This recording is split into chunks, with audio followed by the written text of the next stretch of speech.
Ooh, I like that. I like being live. Oh, that's a little too high. Didn't think about that. Me too low. Too low. Or we could bring the camera. Phone.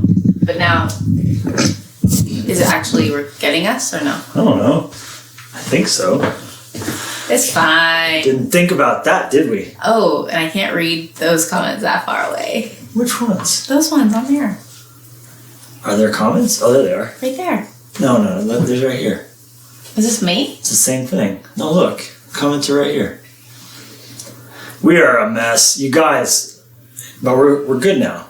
We're here for tea beautiful time. Mess. We're a beautiful mess. That's amazing. So we're here for our Tuesday cup of tea with you guys. I hope you all are ready for it. Absolutely. You don't need sugar. I do. Look at that. All right. Our teapot. My sister-in-law, Heidi, gave this to me for my birthday. Someone asked me where we got it because I think you showed it this weekend when you were listening to Ken Costa. It was a birthday present. I don't know exactly where it's from, except that it's on the bottom. It says Grace's Tea House. So. What are we talking about? We're talking about you, Brian Johnson. Love you so much.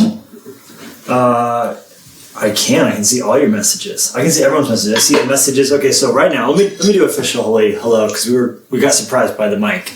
We didn't realize the mic was going to be in the shot. Is that mic on us? I don't even know. Is it even on? Is it? Of course it's on. Oh.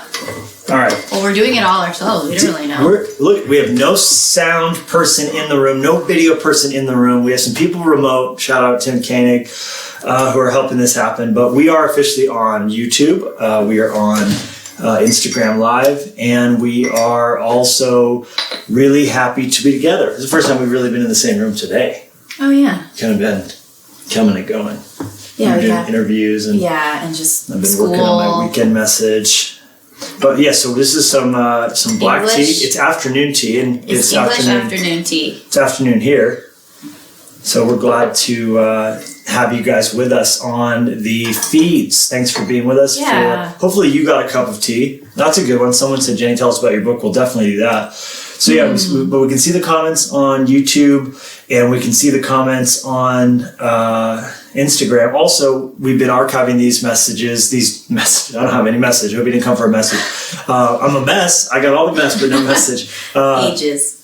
But if you're watching this on YouTube, on my YouTube page after the fact, then congratulations, you win a prize for that. And we are reading the comments after the fact. So if you're watching this archive, leave a comment on there, and I will see those. We would love to see. Yes, I do mean a glass of tea. That's what I mean. I have right here. Actually, we have a glass of, what is that? It looks bubbly. Grapefruit LaCroix. Cheers. Cheers. Very good. So let us know if you have tea and if you're with us, and I'd love to know what you're drinking. If Winston Churchill, one of my favorite, maybe I should have every single episode a Winston Churchill fact. Winston Churchill fought fiercely against the tea ration. During World War II, they wanted to ration the tea, and they had to ration everything else because, the German submarines were blowing up. Stop me if you guys already heard this one. They were blowing up all the. They can't stop me. They can't stop me. Not hell, not hail, not. It's sunny outside now. Today we've had sunshine. Rain. We've had rain. Heavy rain. We've had light rain. We've had pelting rain. We woke up to 2 inches of thick snow on the ground and a blizzard warning.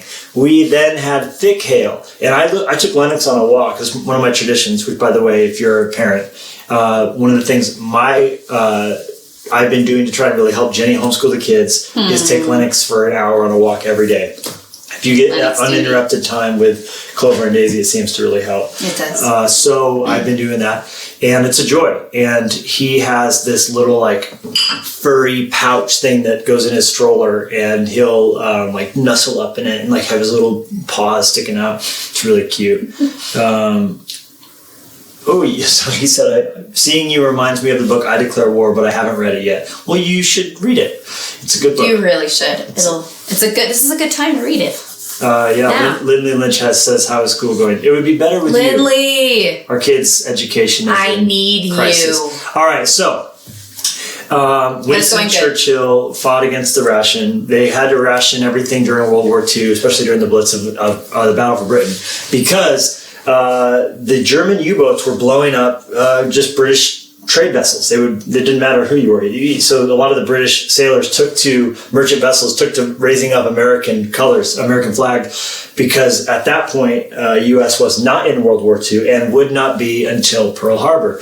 And so, America was in this isolationist mentality, not wanting to join the war, not wanting to pick a team. Like, hey, that's Europe's problem. We're over here on our own, separated by an ocean. So that's just two oceans, really, your issue. And so they were supposed to be provoked, and the Germans didn't want to provoke America because they saw them as a sleeping bear. So a lot of the British vessels would put up American flags, but they even sometimes would look through the periscope and figure, no, you're British. I don't know if you could tell. You walk funny. I don't know. How do you tell someone's from England? And so anyhow, that was why Winston fought for the tea, because he knew the tea was something of normalcy. It was something of routine. And friends of ours who are British have said, yeah, that's exactly right. When things are bad, make some tea. When things are good, make some tea. When things are, after a funeral, you make some tea. And so through the war, a big part of the keep calm and carry on spirit was, let's have tea. Mm-hmm. And when you feel anxious, have tea. And maybe if you feel really anxious, have decaf. Maybe you've had too much tea. So I just thought that's one of the reasons for us having every Tuesday a spot of tea together would be just to kind of, hey, look, this is crazy. Our pets' heads may be falling off, but let's have some tea together and let's just try and find some calm and comfort in the routine. Yeah. So, but Winston, the funny thing was, it's supposedly true that he didn't even like tea. And he would just drink water with whiskey when everybody else was drinking tea. But this is just water. That was he loved his tea. All right, so that's the spirit. Shout out from England, Ben Dowding.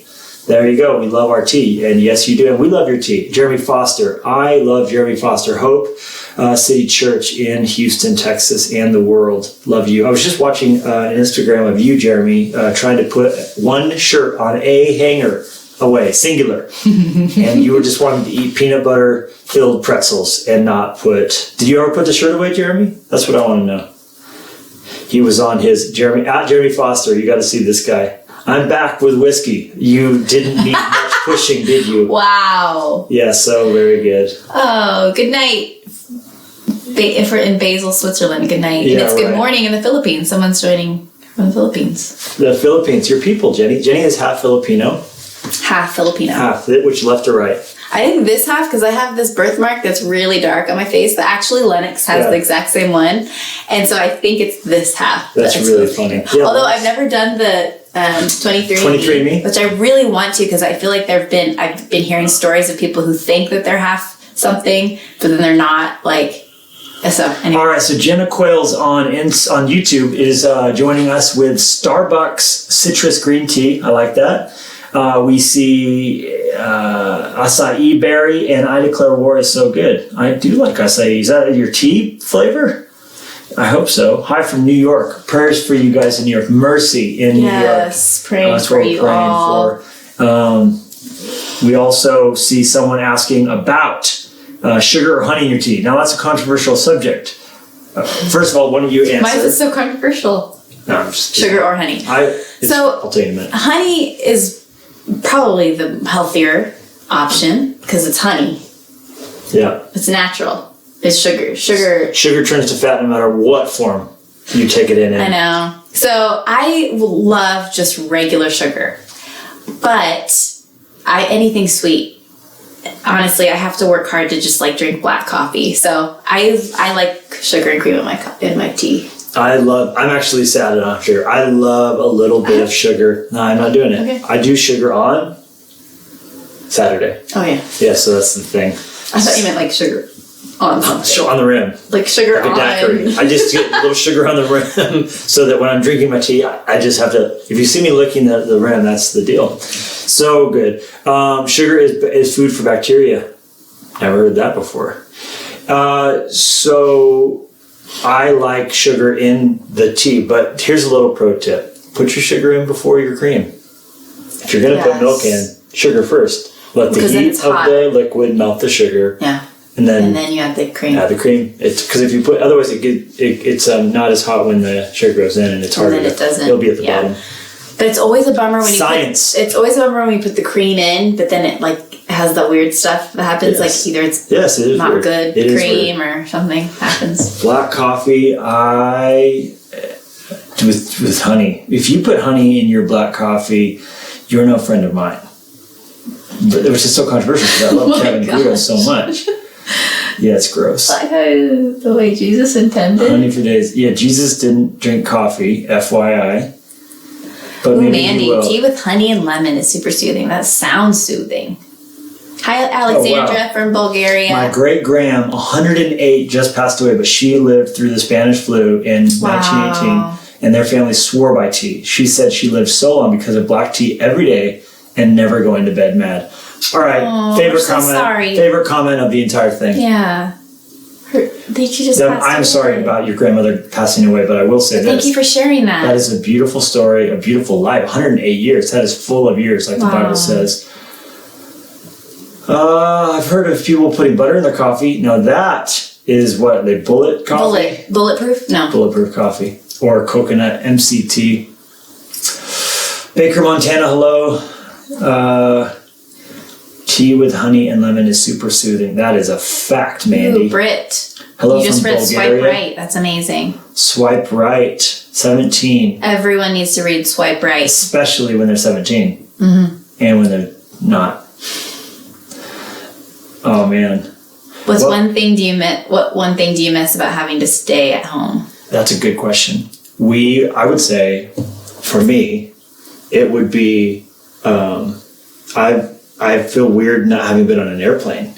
I don't know if I've ever gone this long without. I love travel. I love getting around the country. I think that for me feels a little bit restricting. Yeah. When we come home, we usually try and stay home, and we'll go dinners and stuff like that. But the strange thing, and I just saw a shout out Chicago. For us, Chicago was the last place we went to, right? Before the lockdown? Yes. Yes. We shout out the Munsies and Canton Alley and their beautiful church. I probably would say the hardest thing for me is not flying. What about you? I think going out with the kids, like going to the park and which we can do. No, you can't. Oh, that's right. They put caution tape around it because they don't want germs and things. You can go to like fields. Yeah. Like Glacier Park. No, you can't even go to Glacier Park. They closed it down. I think just knowing that I have the option to like go somewhere, I feel like I've been just feeling like a little bit restricted. Yeah. But overall, like I really love it. It's funny because we were talking to our kids and asking them like how they're doing and stuff, and Daisy, her answer is always like, "Oh yeah, it's fine, it's great." Like she doesn't really. I think she's just happy no matter what. Like she's just happy whether she's home. Usually she would rather be home than traveling or out and about. Like she just loves being home. But Clover, what did Clover say? She said, yeah, she said something about being restricted, not feeling like restricted by the coronavirus. Mm-hmm. And it was hard for us yesterday because yesterday the power went out in our house and the cell service went out. And of course the Wi-Fi went out. I couldn't even text anyone. And it was like, I'm not going to lie to you, it was a weird feeling, like a feeling like, okay, so we can't go anywhere. And that's already kind of on the back burner of your mind at all times a little bit, right? And then it's like, okay, but at least we're here. At least we have, life can continue, can work, can Zoom calls. Okay, so then like power, it was like 10 o'clock in the morning and we're all like looking at each other. It's like, okay, don't panic. Okay, I'm going to go online, check out what happened, or, call the company, the energy company. Okay, so I pop on and grab this, and the phone's not working. And I'm like, okay, that's weird.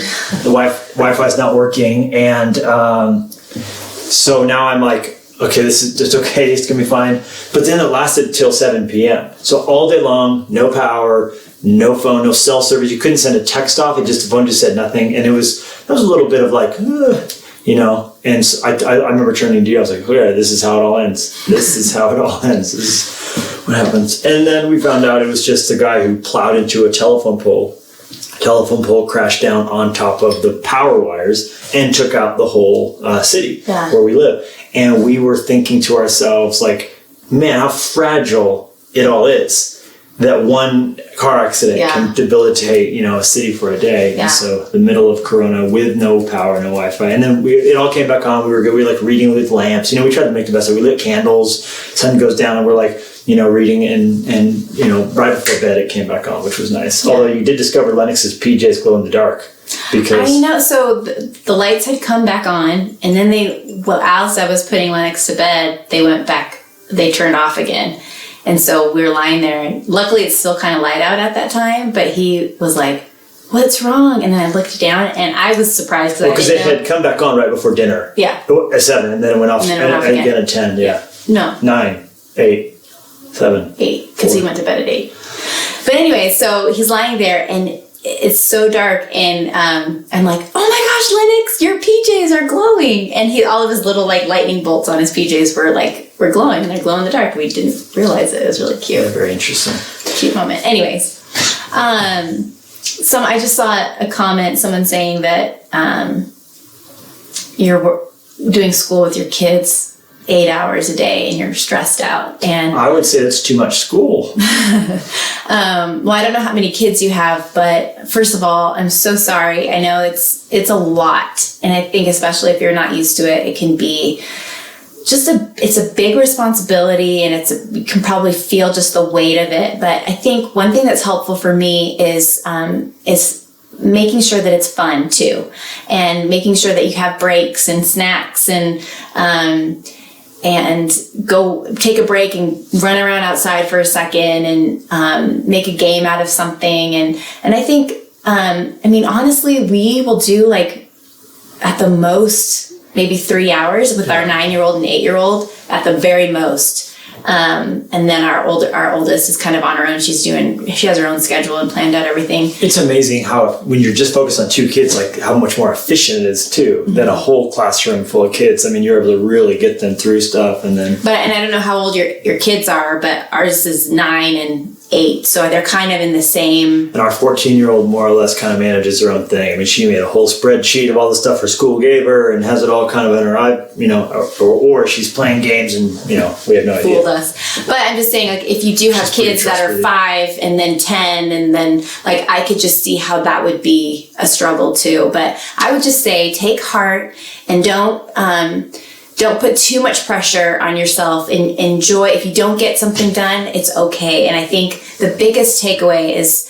that you're getting to spend time with your kids in a special way, and just lean into that. And honestly, ask God for strength, because even this morning, I was like, I had a hard time waking up this morning. I had kind of a late night last night and didn't sleep very well, but I just had such a hard time even just opening my eyes, and I was like, God, I cannot face this day without you, without your strength. I need you. And so I think that is the key thing for all of us right now. But as we're attempting to teach our kids, that's a key thing for me anyways. God's going to give you what you need. That's awesome.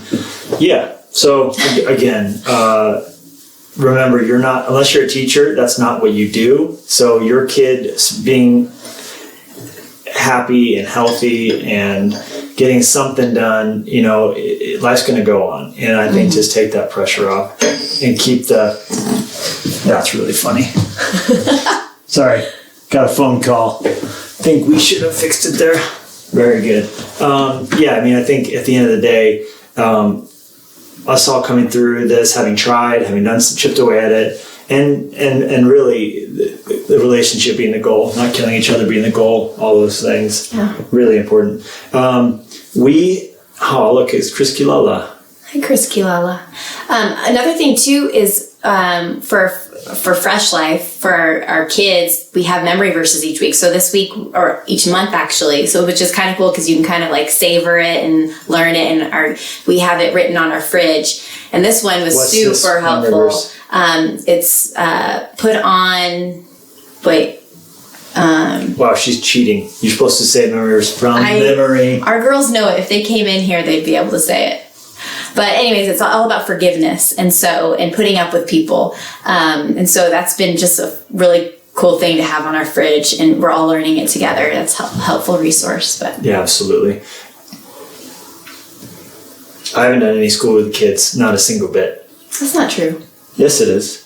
No, but here's the thing, like, as you're learning stuff, you'll share stuff, you'll teach stuff, and I feel like maybe I'm more like relaxed about it, but I feel like we can be teaching our kids in everything. Yeah, and right. I think even honestly, we're teaching our kids how to handle a really hard situation, like what we're dealing with right now, as we're teaching them to trust God and to pray and to respect each other and not just be like, I don't know. I just feel like you can learn from everything, and you well, I'm just saying, like, I have not sat down and like done school with them. Like, obviously we're trying to teach them on the way and life and journey, and like we'll have family devotions and stuff, and also like maybe I'm the PE teacher. Maybe that's what I'm trying to say is you're the fun well, I'm saying we'll get out on the bikes and we'll play basketball and we'll skate. I just taught Clover how to re-taught her how to skateboard. She taught. Well, you also do like workouts and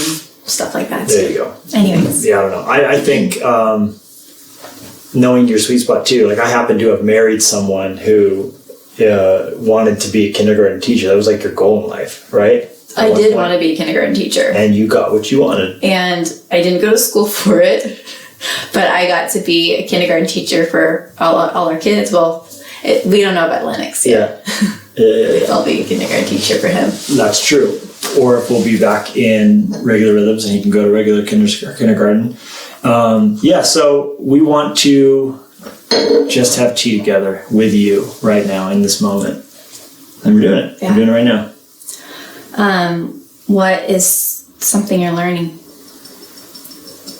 from what you're reading these days? Yeah.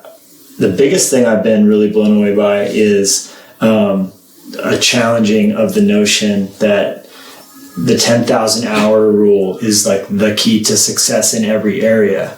I've been reading this book called Range, and it's all about how the Malcolm Gladwell, just get your 10,000 hours and you'll be fine, thinking, while true in many regards, is also misleading in that it can be really helpful to have outside skills that have nothing to do with the area that you're actually focusing in on. For example, Thomas Jefferson had a big passion for botany. And while he for sure would have gotten his 10,000 hours in writing, as he wrote the Declaration of Independence, no big deal, he also was able to, pull in his love of plants and love of animals. And he had a crazy obsession with archaeology too. And he fostered those things even while he was, the president, even in the midst of all the other things. And they only made him stronger at it. And so I think, we look at whether you're a violin player or you're a, fashion designer, and like you think, I just need to get my 10,000 hours in this one area, as opposed to also fostering outside interests that you're going to continue to, care about, that are only going to make you stronger and help you see your other discipline with an outsider's perspective. That was interesting to me. And so it gives me kind of more of a piece about some of the weird rabbit trails of focus that I have that don't seem to be necessarily connected to, what I do, but they do in an indirect way. Well, it's so amazing because even your love for reading and your love for history, there's so much that you've learned from reading that you haven't even brought into preaching or leading or anything. But it's building up who you are. It makes it stronger. And I was just talking to someone who their kids are all in college, and they were all at Passion this year, and they were watching online and they were listening to your message, and they were just so amazed by how you brought in the Dust Bowl and made it so applicable to our lives, and they were just amazed by the message. But I just think that it's those kind of things that you love. And sometimes you bring it in, but for the most part, you're just you're learning and you're sharing it with me and everything. But anyways, I think it's just a picture of God can use passions. Well, I just saw Roger Federer come up in the comments, and shout out to Roger Federer. Come on, he was the best. But the truth, as mentioned, is that he did play a lot of different sports, not just tennis. And I think he didn't even focus in on tennis as his master sport until he was in his teenagers. Right. Which everybody thinks, and in the book they point out, Tiger Woods, at 2 years old started playing tennis, and that's what was his success. But really, for Fed, it was lots of different sports that have made him a better tennis player because it's not the only sport he actually plays. So, I just think, yes, we want to focus in on and get our 10,000 hours, but we also are going to be better at what we do because of other things that build that up. And I think it allows you to have a varied perspective. And anyhow, how about you? Amazing. What's your favorite thing you've been reading lately? Well, I've been reading in Luke, and you're going Bible. Well, I'm going Bible right at this moment. But this is Jennie Lusko's Spirituality Shining. No. I love always, I'm sure you guys have heard me say this, but I love always being in a gospel in some way, shape, or form, because you're getting to learn directly from Jesus and hear from his lips and learn from his actions. And so I am just always hungry for that, because there are days where I'm just like, I don't know how to do anything, and I just learn from Jesus. You learn from everybody, obviously, but I just love it. Anyways, but it talked about how Jesus came into a certain town preaching, and there were people. There was a man with leprosy. Can you hear Tabasco? I'm barking at somebody. But anyways, but he came in and he said. And he reached out to the leper. And what was so amazing about it is that people with leprosy are highly contagious, and they were considered untouchable. And so what I love is that Jesus came into this town, and he reached out to this person with leprosy. Wow, that's interesting. And he literally touched them. Okay, so did not respect the CDC guidelines. Well, that's the thing, and that's honestly something I've been struggling with, because I am very much I see someone and I hug them, and I see someone and they look like they might know me, and I don't really know them, but I just like to hug people, or UPS guy, the person who checked her out at Safeway, just a hugger. No, I'm just saying No, you are. That's one of the best things about you. There's a great affection. But this has been a hard thing for me, because even when we're at church and we're trying to keep the distance, it's I'm doing this to everyone. I'm hugging you in my heart. I really wish I could hug you. But it said in Luke 5, verse 12, he says, while Jesus was in one of the towns, a man came along who was covered with leprosy. So he didn't just kind of had it. He was it covered him. When he saw Jesus, he fell with his face to the ground and begged him, Lord, if you are willing, you can make me clean. And Jesus reached out his hand and touched the man, and he said, I'm willing, be clean. And immediately the leprosy left him. And I don't know, I think just in this season where it's almost I went to the grocery store this morning, and it's there's just this weird sensation of okay, just get in, get what you can, maybe smile kind of at someone, say hi, and then leave, and just don't touch anybody, don't touch anything.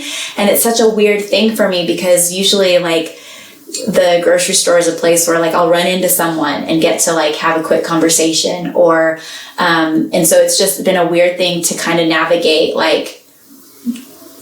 connection with people, but not in person. But I just love Jesus's heart, and I'm not saying to go hug people and to touch everyone, but I'm just saying just that heart of connection with people, and that can be over social media too. But anyways, that's just kind of been rumbling around in my heart of just reaching out and connecting. Well, there's different ways to even show love. And I think I love how Jennie was saying she went to the grocery store today and they had toilet paper. And I think you said your first impulse was to get 2 packs of it, but then you're like, well, I don't really need one, and so you left one there that we could have gotten, and then they had singles, and you bought some of those for some of our neighbors. But I think that's the kind of that's one small way we can show love. When you see, don't take more than you need. You still can show love. Even when I was in the walk with Lennox, it was funny, like even on the little walking paths, you watch people like go way to the other side, like people who are coming at you, and you want to be respectful and social distance and stuff. And so we both kind of turned to the side, but I just made it a point to stop every time and be like, hey, and like give like a proper wave and look people in the eyes. But some people were just like not, like it was like, hey, eye contact can't spread the coronavirus. I know, yeah. And we almost want to like shun the way it's like that shun world, you know. But even like I was like, you know, screw that. I'm just gonna like, even cars coming by, I'm gonna just stop and wait. Like that moment of trying to say hi. And I think if our spirit is not just bemoaning what we can't do, okay, we can't hug, okay, we can't, you know, do this, we can't do that. Instead, what can we do? Can we make it a point to give people eye contact and to be kind to leave, you know, whoever came next wanting to tell her that you left that for them.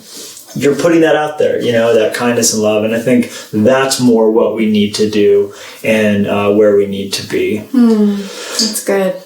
Someone just said in the comments, I think it was on YouTube, that they want to know how we make coffee. And the answer is regularly. That's how we make coffee. Any way you can. No, well, the actual truth is I make coffee on an Espro press every single morning. ESP. Espro press every single morning. We do it's like a French press, but it has 2 filters instead of 1, and so you can have a finer grind. And the cool thing about that is that you get more of the finished product of like a pour over or a Chemex, but with the convenience and ease of a French press, which is the easiest way to make coffee, in my opinion. I think Howard Schultz wrote in his book Onward that he makes that every morning.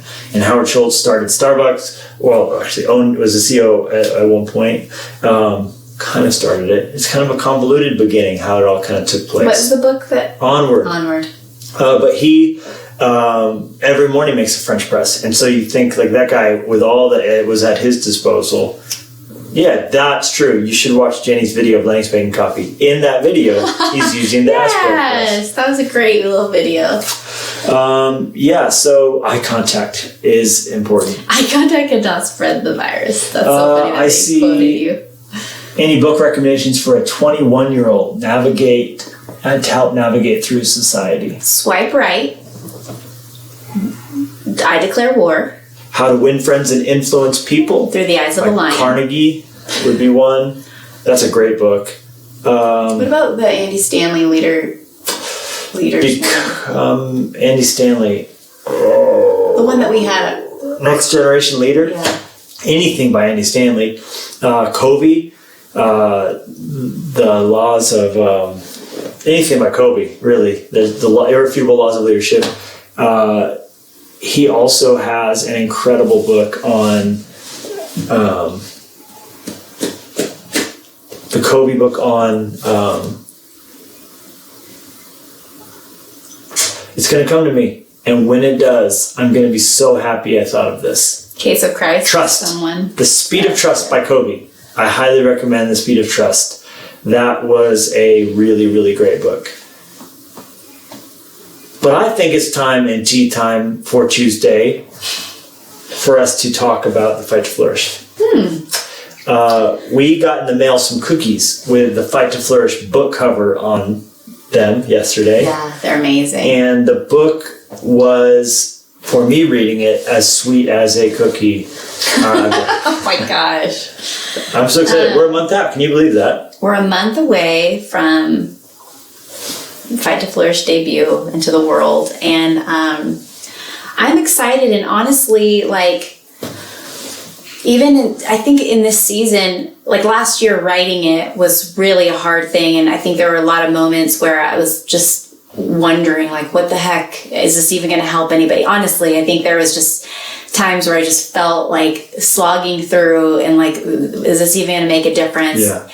Which, that's how every writing book is. I mean, when you're writing a book, you're all by yourself and there's no one there with you, and you're imagining people that God has you speak to, but you do feel like a crazy person. So yeah, I mean, that is really the experience. Totally. And but I'm really honestly thankful that it's coming out in this time, because I mean, I don't know, Levi was saying earlier to a friend that, like, book sales it's like a whole new way of thinking as far as books and things. Like people probably will do more audio. I don't know, but who cares about that? I'm just saying. I think the big thing is digital, because what I was saying was Amazon has deprioritized books, so they're not going out as fast as some other things because of the kind of COVID crisis. So it's harder to get physical books. So I mean, if you can wait and you're patient a couple days, you can still get them. But digital and Audible are both great options. Yeah. But that it's coming out in a time where there's I think there's always we're always in a time of possible fear and like uncertainty, but just right now where this is unprecedented times of going through stuff that like this has never happened before in our lifetime. And I'm just thankful that that the message that God gave me is coming out in a time where we really do need to figure out what does it look like to fight to flourish in this season, in this time. And so I'm thankful for that. And I am really excited about my Audible book. I did it, and I really feel like, I love my book. The book is beautiful. It's a hardcover. The cover is amazing. It's just it's a work of art. But I love the audio because it's me speaking it, and I feel like there's more like personality and emotion to it than just reading it. But anyways. And there's some really fun Easter eggs. So her book is absolutely, you should get. If you haven't pre-ordered it on Amazon, you could do it now. The cool thing about pre-ordering it is oftentimes they come earlier than the actual release day. So sometimes they'll come the day before, or so you can probably be guaranteed you get it before anybody else. But the Audible book has some things that you won't get anywhere else. Like we did a little recording on the end together talking about it.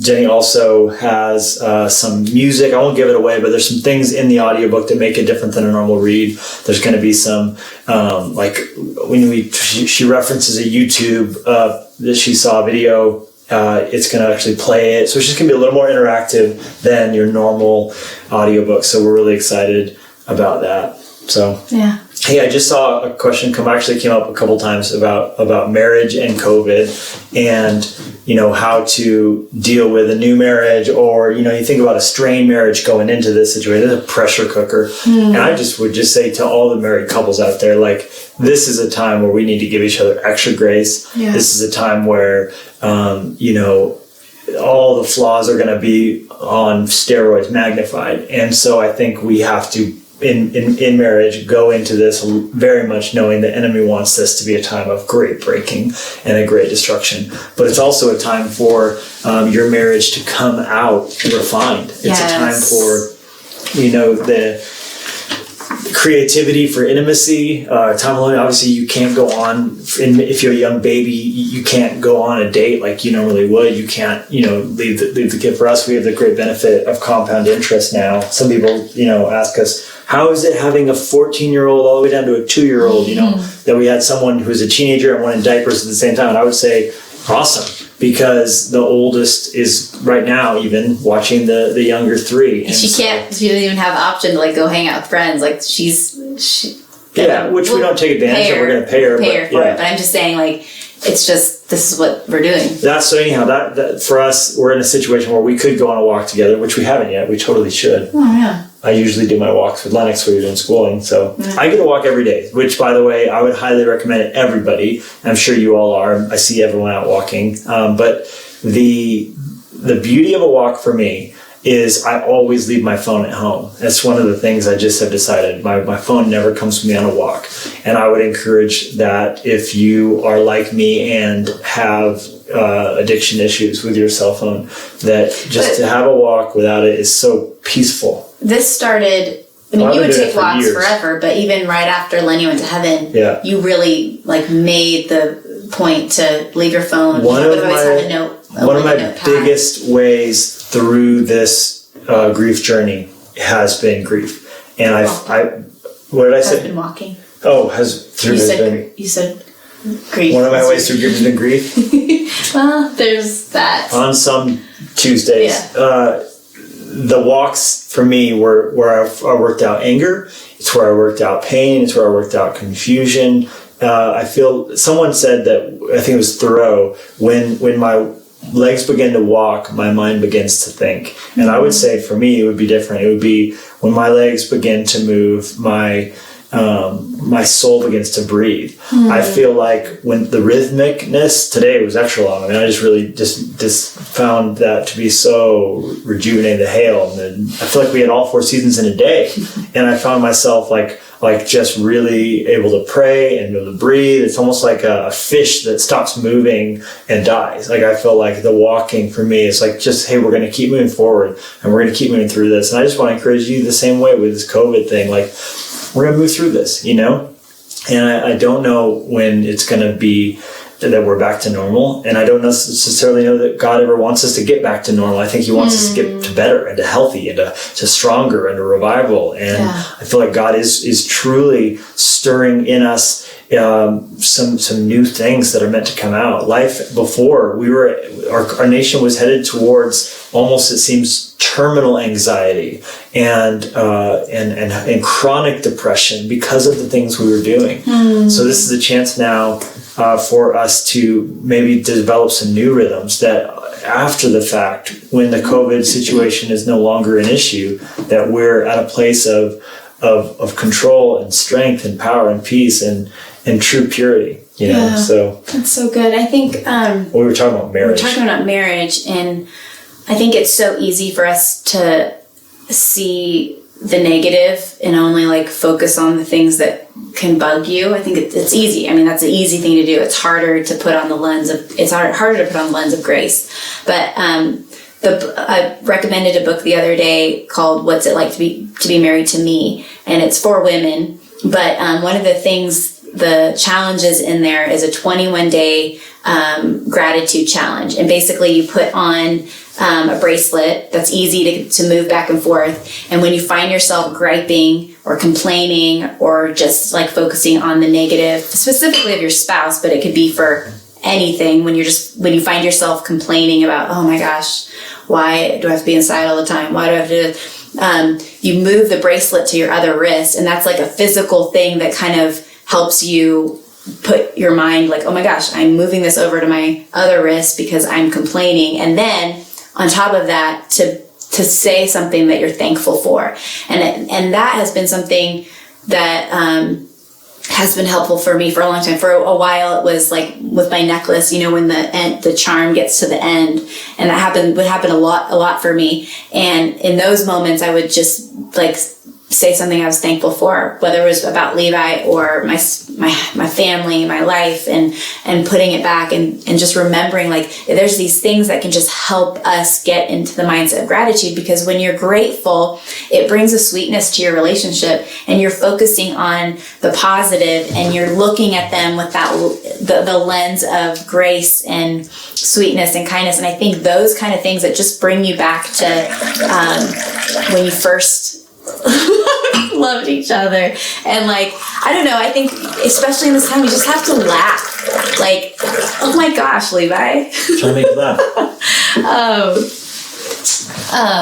But you just have to, like, I feel like you have to come to a point where you're not taking yourself so seriously. You're taking your role seriously and your relationship seriously, but you're just laughing and having fun. And I don't know, I feel like that's all you can really do. I mean, yesterday when the power went out and we weren't able to text, it was just like, the only thing you could do is just laugh.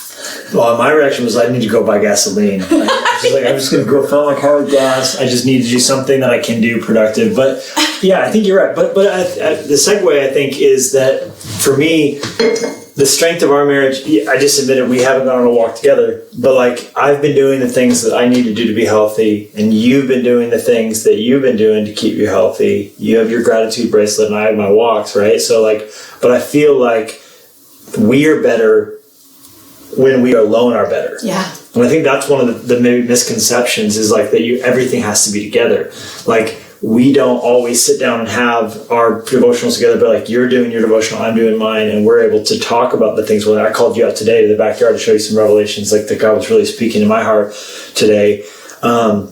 And I think that if you focus on your soul care, that your marriage is going to be better. Like everything you do to improve your heart with Jesus is something you're doing for the whole, relationship. You have your part and they have their part. And I think the more you're doing your part, the better the whole thing's going to be. Yeah. Like, and just little things. Like I know it makes a big deal to you when I make the bed. So I've been really trying to be conscious and focus on like, if I'm out of bed after you, I can't make the bed with you in it, but like to make the bed if I'm up after you. And just like, I know like, you know, how much it's going to encourage you to see this, so I'm going to do it. Yeah, I just think that the more we're thinking of each other, like what makes Jennie happy and what makes me happy, I think that as we want to do those things, when you think about your spouse, like what makes them ticked, what makes them, light up, those are the things that you want to give attention to. And it's as in every area, it's not the big things. It's these little tiny things that are really going to grate. Yeah. Yeah.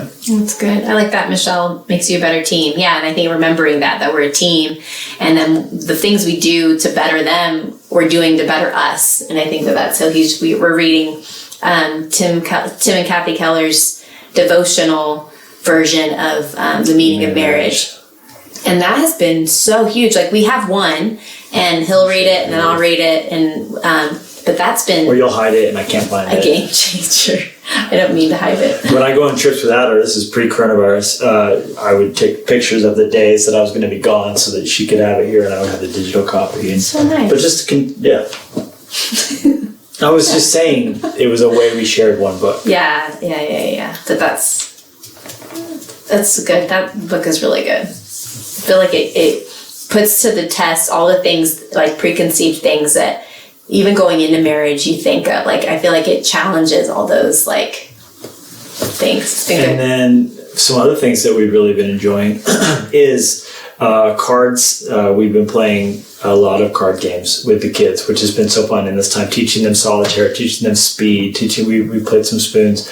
Obviously we play board games too. We played Monopoly the other day. First time I've ever played Monopoly with all the kids, where not Lennox. Yeah, oh gosh, no. He would throw the pieces. He isn't included in that. It's been super fun though, like with the kids, although it was funny to see different personalities, because I don't know how you guys do it. We don't let our kids win.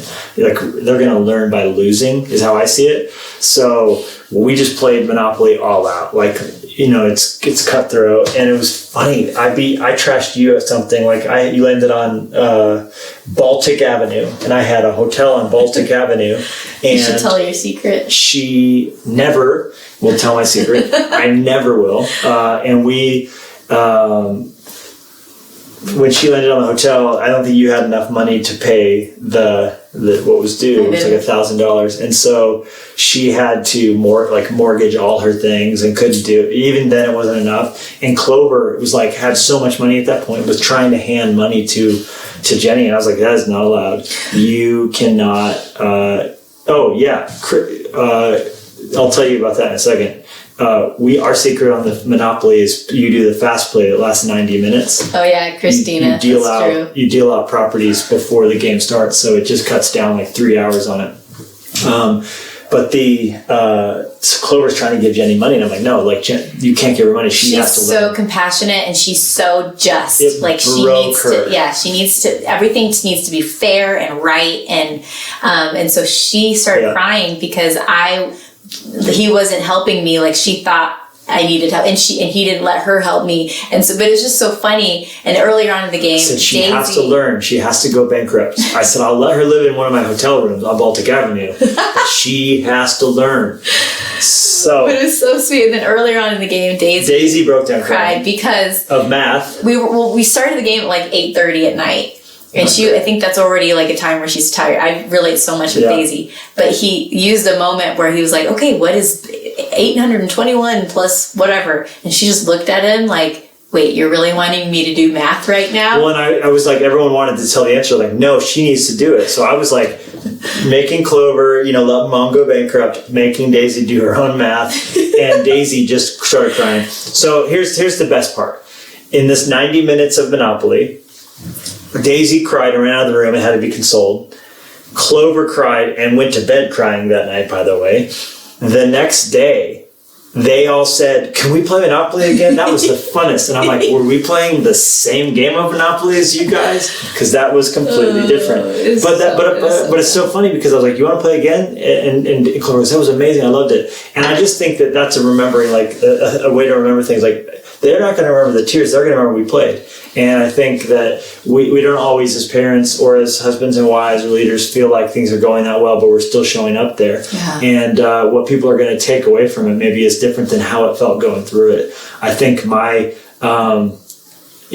upbringing, I don't think I ever made it easy on my parents doing devotions with us. It was always, a train wreck. But it's like, I don't remember that. I remember that they tried. And I think you might feel like getting your family for church online is a disaster. Getting your kids to listen to you read the Bible to them or whatever. But they're going to remember that you still were there and that you were showing up. They're not going to remember that it was, some devastating ordeal. Micah, Enneagram 3, show no mercy. Mercies for the weak, Micah. That's so great. Oh, man. Well, what board games are you guys playing? What do we need to get to our Amazon to-do list?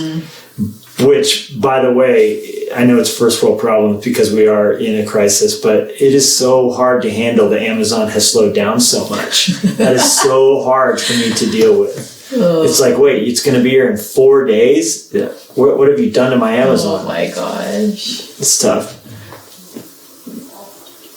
What if your husband is an unbeliever? Well, that's really hard. And we pray for you that God gives you extra grace. Yeah. But that you know that you're sent into that home with God's peace to be an agent of love and great kindness. Exploding Kittens. Never heard of that one. Ooh. That sounds awesome. Throw a burrito. Also never heard of this one. These sound like really American games. The Nolans gave that to Throw a burrito? Clover for her birthday. And we never gotta played get it? that out.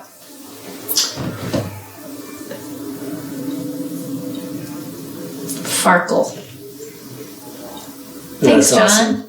Yeah, our kids love Cash and Guns. If you haven't played that one, they love Sequence, which is a really fun game. We played that one last night. Or you guys did, I was reading. Yeah, Sequence was fun. I was Tabata reading, which is my favorite Oh my gosh, way to read you need to now. tell them. So if you work out, you probably have a Tabata timer on your phone, which is a way to, do 7...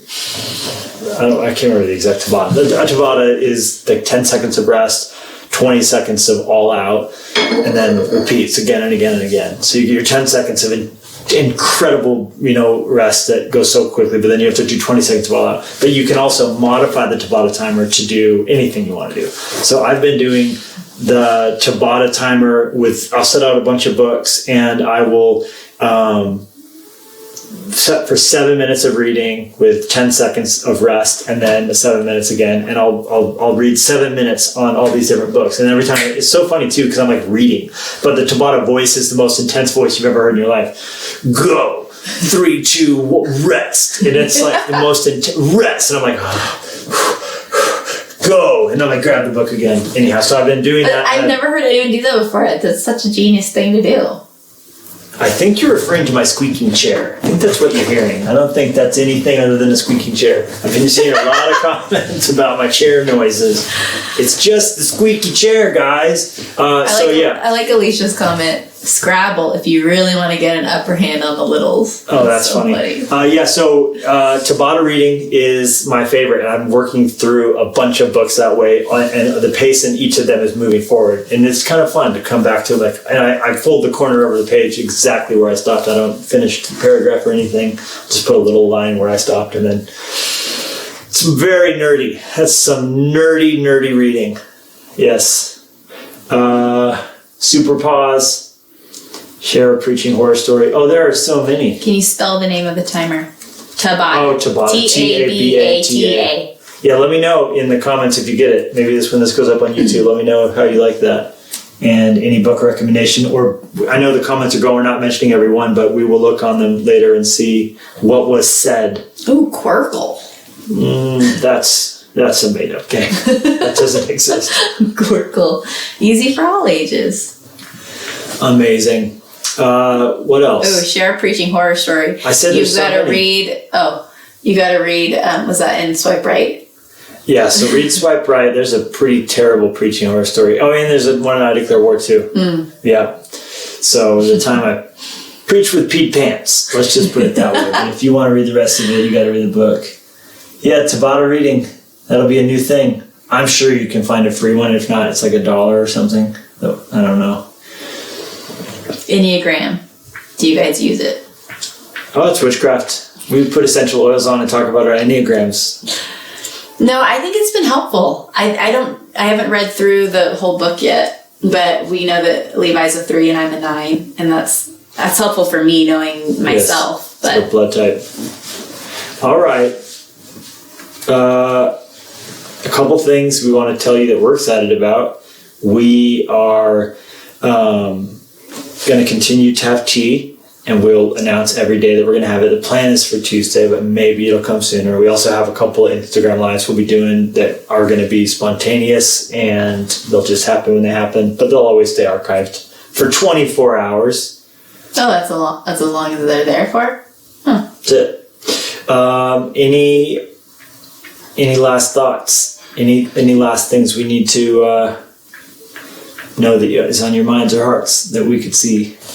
And we'll look at the comments on the YouTube to see. So if you're watching this archive, we'll see what any comments you have. Do we always feel the same about each other? That's a great question. And that would be no. We feel all the things. Mm-hmm. And I think the big thing in life is to be able to feel strongly without acting until you first think about it and pray about it, and to not just let your feelings guide you. Your feelings are great. What does Lisa say? Lisa Turker says, feelings are great indicators but not good dictators. So when you let your feelings dictate everything you do and say, that's a child. That's a child throwing a tantrum. But when you can feel without acting, you are, it's called emotional intelligence and self-management, Well, and I think it goes against, everything you're feeling inside. When you're mad at someone, you want to say something, you want to do something, but the whole thing is not doing what you feel. So being either not saying anything or being kind or remembering the big picture. I just feel like so many times we feel like doing something, but it's the whole point of it is to not do what you feel. That's right. Well, maybe you do. I think that's the thing. It's when you feel, you take account of it and think about it. And where's this going to lead me? Is this what I actually want? And then you can, maybe the thing that you felt was right and you should act on it. Or maybe you need to clarify or get the other person's perspective. Or, hey, I think one of the things that helps us a lot is this is how that made me feel. What am I missing? What am I not seeing? How can I see this through your eyes? Right. Or when this happened, this is how I felt in the moment. And then to be able, on the other side of it, to clarify, oh, that's not at all what I meant. Here's what I meant when I said that. Yeah. You're yawning. I'm sorry. It's just, are you bored? No. Sleepy. It's it's tea time. It's also nap time. It's not nap time. It's tea time. Very good. Well, thank you guys for spending a little bit of your afternoon with us, those of you who popped in. Prayers to every area hard hit. Prayers and thoughts to all those of you who either know people who have coronavirus or have it. Our prayers are with you, and our belief is that regardless of how long we're in the midst of this, that we are going to see to the other side, that God will see us to the other side, and that in the meantime, this is a chance to grow and a chance to glow. We shine a light and we get to grow closer in our walk with God. So, alrighty.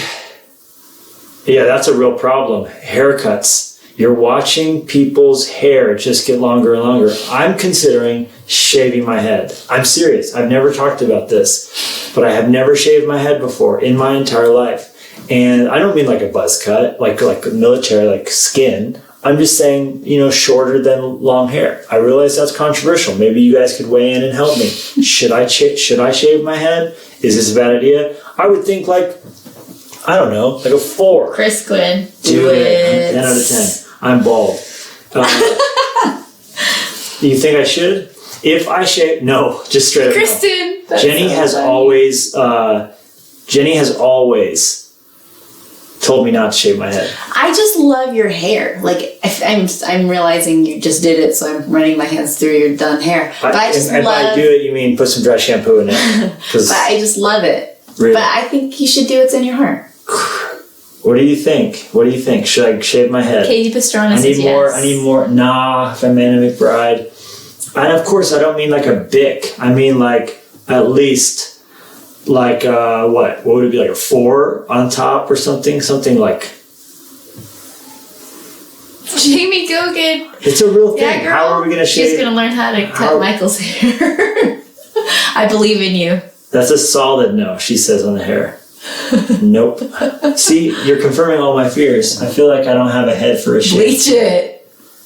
Absolutely not. Don't do it. If I shave Micah, it, don't. You'll regret it. If I It's shave just your hair is so wonderful. If I shave it, maybe I'll shave it on Instagram Live. Oh. Is that too much? I'll shave it. 4 would be perfect. No, no, no. Let the flow grow. Joy. If it'll grow back. See, Jamie, that's exactly my perspective. What's the worst that could happen? What's the worst that could happen? It's still snowing, so. All right, Instagram's gone. Okay. Facebook's still here. I'm getting perspective. Will you shave Lennox's hair too? Whatever I do, he will have to decide his own Caitlin said journey. Jennie shaves it on IG Live. That's hilarious. Will you shave? Don't care. No. Thank you for that perspective. Don't care, but no, don't. Oh, all right. Well, we love you guys. All right, YouTube. Have a good day.